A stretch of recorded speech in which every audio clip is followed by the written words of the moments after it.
Let's see, did she go already? Maybe she went to yes. She's there. Oh, Sophia. Yeah.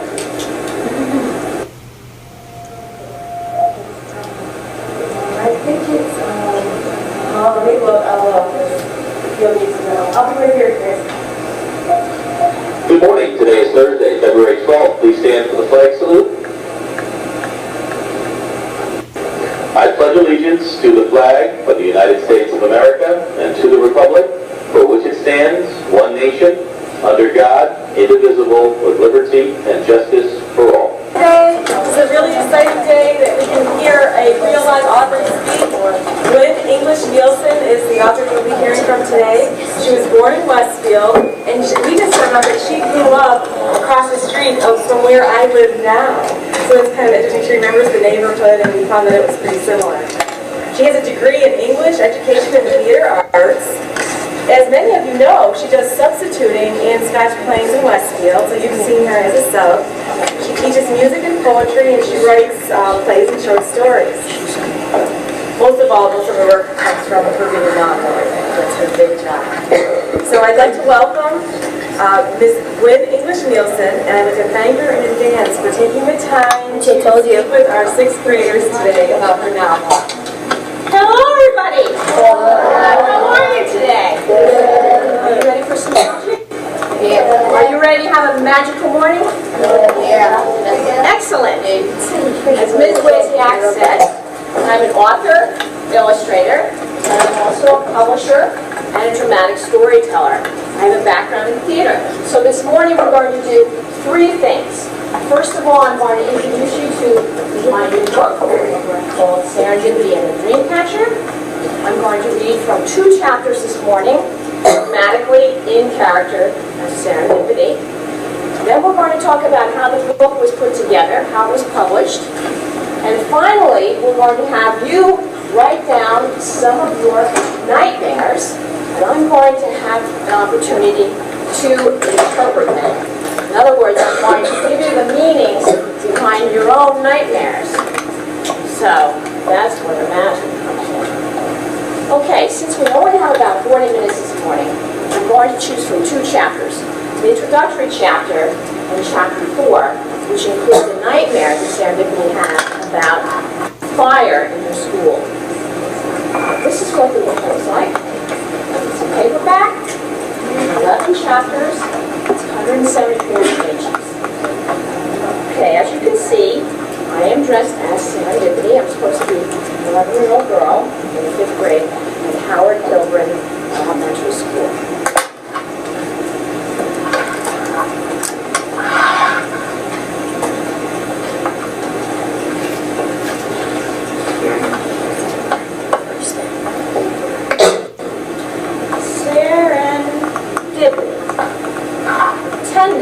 Stumble upon interesting discoveries casually. It was a rainy, boring Saturday morning in the middle of October. There was absolutely nothing to do, so I decided to look up my name in the dictionary. I do that a lot. Look up words for the fun of it, I guess. Okay, I'll admit it. I'm weird for an 11-year-old girl because I read the dictionary in my spare time. And I call myself Sera, because I really don't like my real name. My mom, Lady Thomas, who happens to be my best friend, told me there was a reason for naming me Serendipity. She said it was because I was truly serendipitous. So, you stumbled upon me the interesting discovery in a casual way? I asked my mom. No, not exactly, she replied. Well, what exactly? Well, your dad and I didn't plan to have you. You were a beautiful surprise, especially to me. You shocked your father, though. He disappeared the day we brought you home from the hospital. Dad might have thought you were too wonderful for him to handle, so he ran from you. I do believe he loves you, Sera, wherever he is. Poor Mom. She didn't have an easy time of it. I mean, her life was pretty rough. My dad left her, and within the same year, both of my grandparents died. It's a shame I never met my mom's parents, Wilma and Franklin Thomas. At least I don't remember meeting them. After all, how much can a kid remember at less than a year old? Apparently, my grandpa had big cancer and died, and my grandma followed him to the grave 6 months later. Mom told me Grandma died of a broken heart because she had missed my grandpa too much. But I think she just had one of those massive heart attacks that sends a person to heaven in seconds. As a consolation prize, we got to live in my grandparents' big old Victorian house in Ohio until I was 5. Then Mom and her brother Darryl decided they needed some extra money, so Mom sold the place. They split the cash, and she and I moved here to Westfields, Pennsylvania. Well, back to Dad. He's one part of my mom's history that remains a mystery. Whenever I ask her what happened to him, she replies, "The past has passed." So there's nothing left to say to her. Personally, I think my mom knows where my dad is. He's probably a clown in the circus, and she's just too embarrassed to tell me. She doesn't know I'm behind. I can handle almost anything. I can handle the other kids at school teasing me because I like to read. I can even handle the fact that I wear glasses because the thought of ever sticking contact lenses into my eyeballs makes me want to throw up. I can even handle the fact that I'm not pretty like Brianna Nelson's sister Cat. But just about the only thing I can't handle is the nightmares I keep having lately. Horrible ones. Worse than all the science fiction stories I've ever read. So bad that I find myself screaming out loud. My mom is losing sleep as well. She says that when I cry out, it sounds like someone's trying to kill me. Last night, I overheard Mom speaking to my uncle on the phone. Uncle Darryl lives out in Arizona near some Native American reservation. After my grandparents died, we wound up going out there. Uncle Darryl still exists somewhere in the 1960s, even though he was only about 13 in 1969. Too young to go to Woodstock. He wears a uniform of tie-dye t-shirts, beads, and blue jeans every day. Uncle Darryl's hair is very long, down to his shoulders. He gets away with looking like he does because he sells vitamins and health foods in stores. And Mom said they sort of expect him to look like a hippie. The only music Uncle Darryl ever listens to is my Crosby, Stills, Nash, and Young. He's really into Native American culture and art. Uncle Darryl's house is filled with all kinds of stuff. Most of the creations have feathers sticking out of them. They're quite colorful, but really strange. Mom told Uncle Darryl about my bad dreams.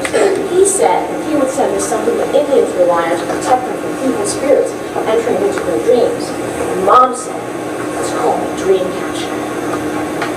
At this point, Uncle Darryl does send her the dream catcher. And when it arrives, it comes with a small slip of paper describing the myth behind the dream catcher. The dream catcher, the Plains Indians say, you hang them near you when you sleep. The bad dreams get lost in the web. The good dreams find their way through the hole in the center, rest on the feather, and rise to the great spirit of the morning sun.